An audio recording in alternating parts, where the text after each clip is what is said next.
Okay, now we'll see the question 11 to 20, chapter 38, electromagnetic induction. Conducting loop of face area A and resistance R is placed perpendicular to the magnetic field B. The loop is withdrawn completely from the field. Find the charge which flows through the cross section of the wire. In the process, note that it is independent of the shape of the loop as well as the way it is withdrawn. The charge flowing through any cross section of conductor is change of flux minus R. यहाँ पे minus आता है तो ये जो है change of flux में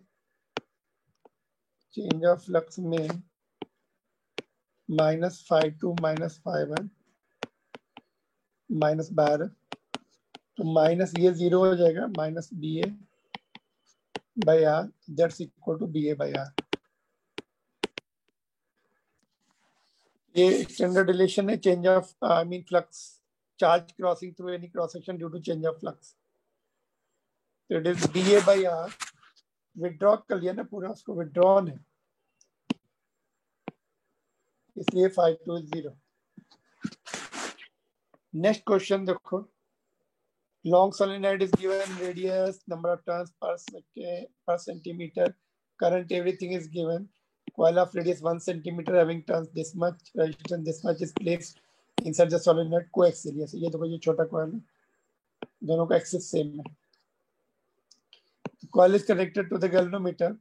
If the current in the solenoid is reverse in direction, reverse कर दिया उसको.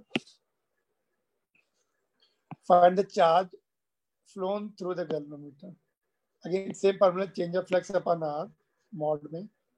करंट रिवर्स हो गया तो फ्लक्स ट्वाइस हो जाता है, 2 times ऑफ BA.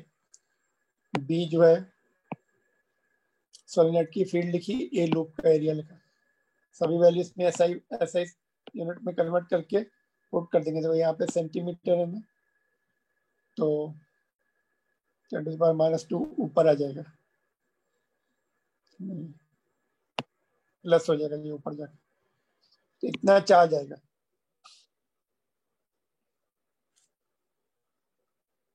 तो into 10⁻⁻4 coulomb.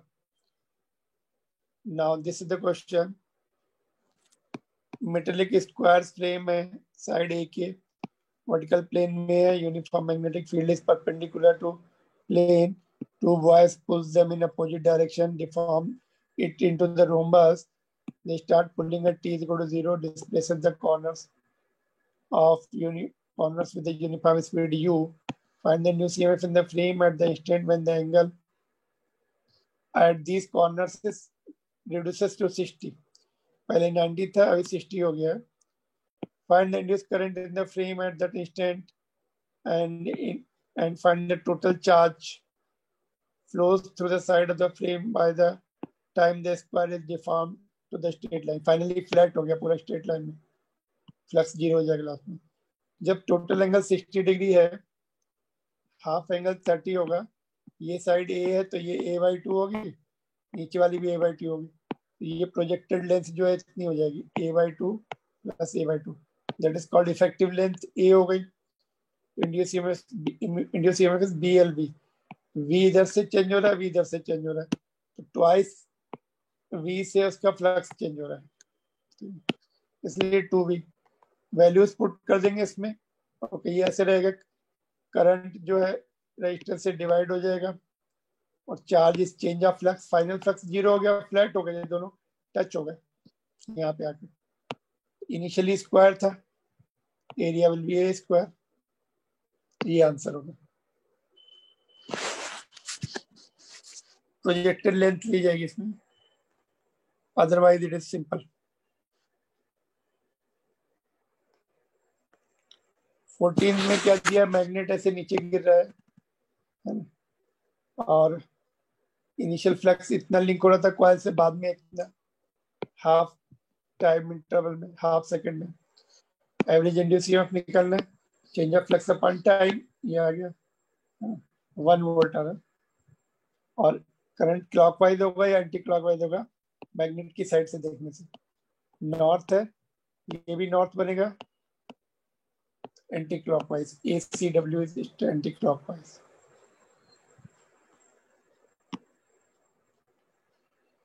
Fifteenth question है, while loop confined in the plane is rotated in its own plane, own x plane, अपने खुद के plane में घूम रही है, with some angular velocity. Uniform magnetic field exists in the region. Find the induced EMF. जब own plane में घूमता है तो flux 0 होता है, चाहे field vertical हो, because flux change, चाहे horizontal हो. दोनों केसेस में no change in flux, induced EMF will be 0.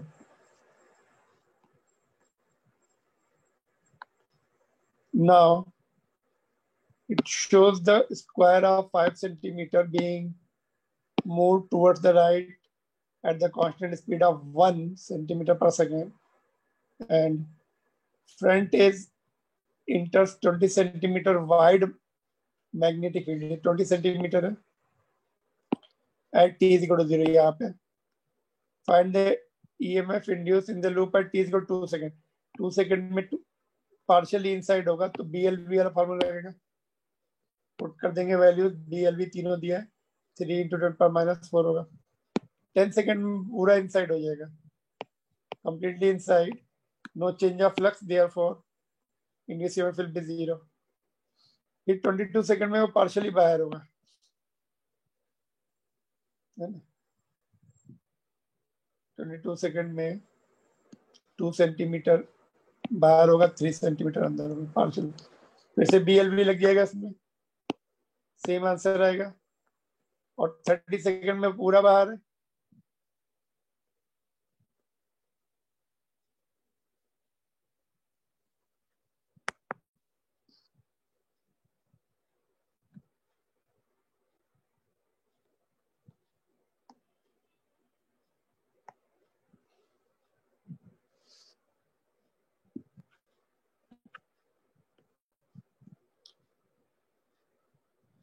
Okay. 30 second में पूरा बाहर हो गया तो no induced EMF, completely out है तो नो इंड्यूस्ड ईएमएफ. ऑलराइट, तो तीनों चारों पार्ट. 17 में देखते हैं, सेम क्वेश्चन का ही कैरी फॉरवर्ड है. Find the total heat produce in the loop of the previous problem during the interval 0 to 30 seconds. If its resistance is 4.5 milliohm, तो heat produce E square by R into T. E इतना है और R इतना है. First 5 second तक induce EMF होता है, तो जब बाहर निकला उस समय 5, टोटल 10 सेकेंड तक करंट होगा, तो that will produce the heat. After that no current, and before that बीच में जब है तभी भी नहीं. 5 सेकेंड उसको इंटर करने में लग रहा है, 5 सेकेंड बाहर निकलने में. 5 + 5 10 सेकेंड तक ही करंट रहेगा, उसी में हीट प्रोड्यूस होगी. कैलकुलेट करेंगे, इतना आंसर आ जाएगा.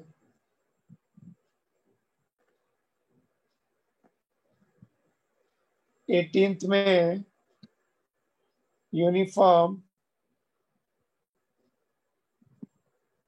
field B exists in the cylindrical region of radius 10 centimeter, shown in the figure. Uniform wire of length 80 centimeter and resistance 4 ohm is bent into the square loop as shown.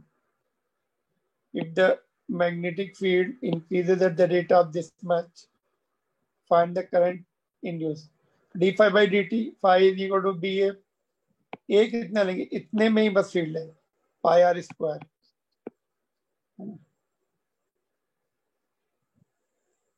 Pi R square by 2, आधा, half circle, pi R square by 2 dv by dt.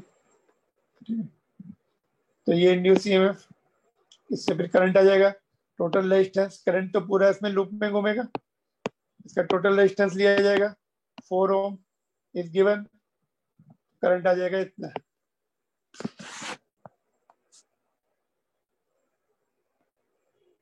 Next question पे चलते हैं. Magnetic field in the cylindrical region increases at constant rate of this much. Increases है वो. Each side of the square loop A B C D, A B C D, A B C D and D E F A, D E F A, ये F है। Alright, is 1 centimeter and resistance 4 ohm, each side का 4 ohm. Find the current, magnitude and sense in the wire AD. AD में current लिखना है। The switch, if the switch S1 is closed, ये close किया और ये open ही है, तो ये वाला लूप इफेक्टिव है। इसमें E is equal to d5 by dt अपन आर, ए बाहर निकाल लिया, डीवी बाई डी दिया, डीवी बाई डी, एरिया भी साइड दिया तो एरिया इतना आएगा। रेजिस्टेंस इच साइड का 4 है, 4 साइड है 16 हो गया, करंट आ जाएगा। एंटी क्लॉकवाइज जाएगा because inward field is increasing, induce field भी विल बी आउटवर्ड, उसके लिए एंटी क्लॉकवाइज। तो ए से डी तक करंट जाएगा तभी एंटी क्लॉकवाइज होगा, A to D. Now second part भी सिमिलर है, स्विच S1 को ओपन कर दिया, इसको क्लोज कर दिया, सेम इसमें भी एंटी क्लॉकवाइज जब करंट आएगा तो ये राइट साइड का लूप है तो डी से ए तक आना पड़ेगा करंट को, D to A anti clockwise बनाने के लिए। जब दोनों ओपन है तो no close path, no induce current, और जब दोनों क्लोज हैं तो इसमें करंट ऐसे आएगा, इसमें ऐसे आएगा, cancels each other. In the part DA they will cancel each other.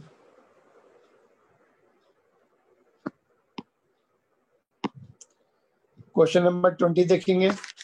Show the circle loop of n turns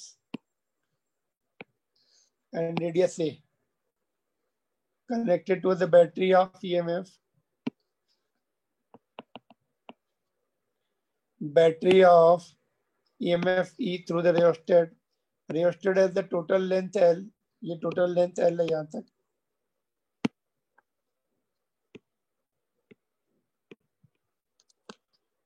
and resistance, total resistance R है उसका। Resistance of the coil is R, इसका resistance R है। Small circle loop of radius A dash, इसका radius A dash है, and resistance R dash is placed coaxially with the coil. The center of the loop is at distance x, ये distance x दिए, from the center of the coil. In the beginning, sliding contact of rheostat is at the left, यहाँ पर है, and then onwards it moves rightward, इधर आना है।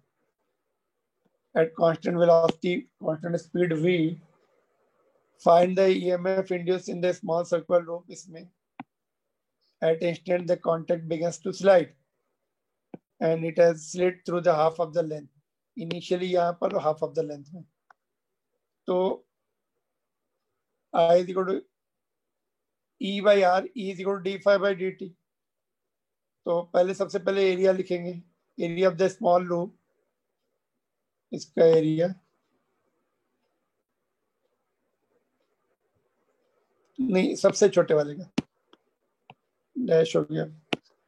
Field of the loop at the small loop, ये इसकी axial point पर है, एक्सियल पॉइंट की फील्ड लिखी, डिस्टेंस x पर है और लूप का रेडियस है, बड़े लूप का, ठीक है। रेजिस्टेंस वेरिएबल है, ये ऐसे स्लाइड कर रहे हैं तो रेजिस्टेंस जो है x डैश के टर्म में लिखेंगे। सर्किट का रेजिस्टेंस R तो इसका है ही, सॉरी इसका R तो है ही, और इसका वेरिएबल कंडीशन का है, तो इसका टोटल आ रहा है कितना, आगे आगे एक्स डिस्टेंस आ गया, X dash into lambda, lambda resistance पर unit length R by L, resistance 1 metre का है तो एक्स डैश मीटर आ गया है, तो इतना माइनस हो जाएगा टोटल में से, टोटल R है, जितना यहाँ तक आ गया, यहाँ तक आ गया, इतना बचा, आर में से इतना माइनस कर देंगे तो वो आ गया ये रेजिस्टेंस। तो करंट क्या होता है, E by R net, R net की वैल्यू पुट कर दी। अभी D I by D T, E निकालने के लिए D I by D T निकालना पड़ेगा, है ना। नहीं, इसी में इसी को वो कर देते हैं, डिफरेंशिएट कर देते हैं, D I by D T, इसी इक्वेशन को आर की वैल्यू पुट कर दी, ठीक है। तो आर की वैल्यू पुट कर दी, तो डिफरेंशिएट कर रहे हैं अभी इसको, इसको पहले ऊपर ले जाओ, माइनस हो जाएगा। तो डिफरेंशिएशन देखो, माइनस जो है आगे आ गया, पावर एक कम भी हो गई, इसका इनटू डिफरेंशिएशन ऑफ ब्रैकेट वाला टर्म, आर का 0 हो गया, यहाँ भी 0 हो जाएगा, इसका होगा माइनस है आर और आर है एल, और ये D X dash by D T, X dash is the distance which is equal to V. तो इसको हमने वी लिख दिया, यहाँ पे देखो ये आर है और यहाँ पे वी लिख दिया, तो D I by D T आ गया, और ये टर्म्स को आगे ले आए, ऐसा हो गया, और ये नीचे ले आए, एल के साथ ले आया इसको, ये आ गया डिनोमिनेटर में, इसलिए प्लस हो गया ये two. Initially X dash 0 left में है पूरा वो रेजिस्टर का कांटेक्ट पॉइंट, ये एक्स डैश 0 हो गया, ये टर्म चला गया, तो नीचे ये बचा है। अभी D B by D T निकालना है, D B by D T is what, dB by dt, rate of change of magnetic field। तो rate of change of magnetic field जो है करंट की वजह से चेंज हो रही है ना, तो करंट की वजह से मैग्नेटिक फील्ड चेंज हो रही है,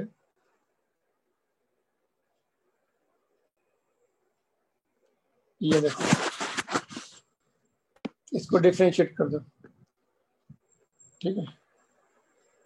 तो बाकी कांस्टेंट है, करंट चेंज हो रहा है रेजिस्टेंस के मूव करने से। ये रिलेशन समझ में आया कहां से, ऊपर बी जो लिखा था ये, दिस बी को हम कॉपी करके नीचे लेके आएंगे,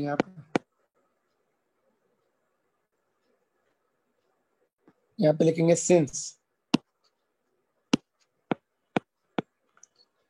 तो इसको डिफरेंशिएट करेंगे,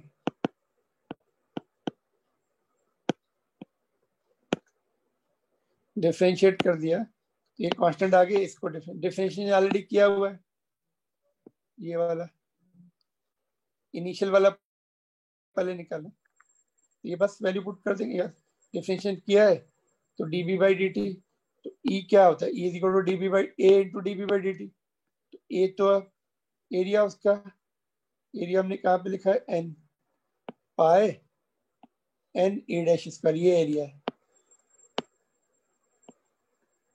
बाकी इसके टर्म्स है mu naught N A square E V R, ये आंसर है।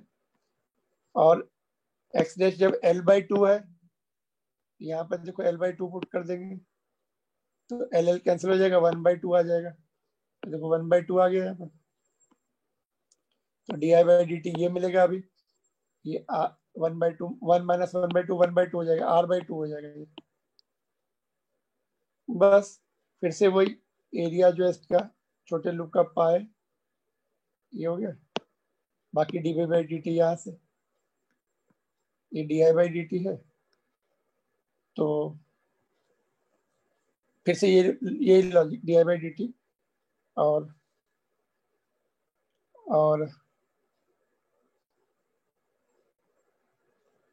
बी की वैल्यू पुट कर देंगे, बी की वैल्यू पुट कर देंगे सिमिलर टू दिस, जैसे यहाँ पे बी की वैल्यू ये पुट कर दी, और D I by D T,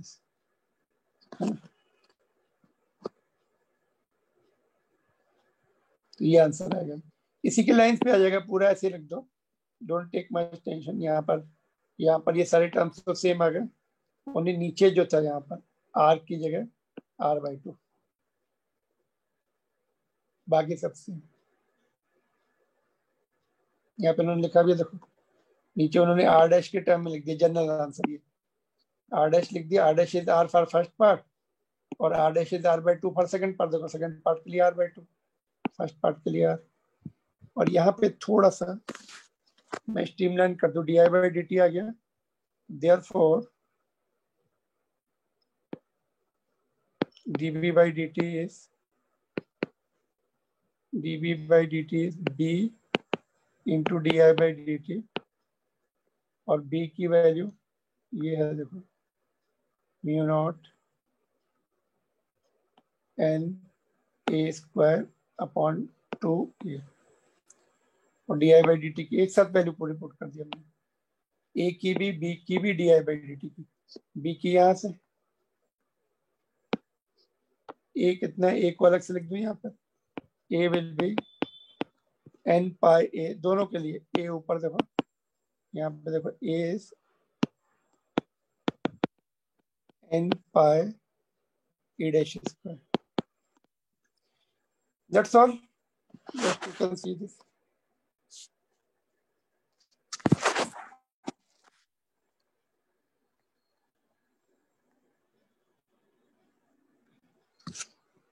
Thank you.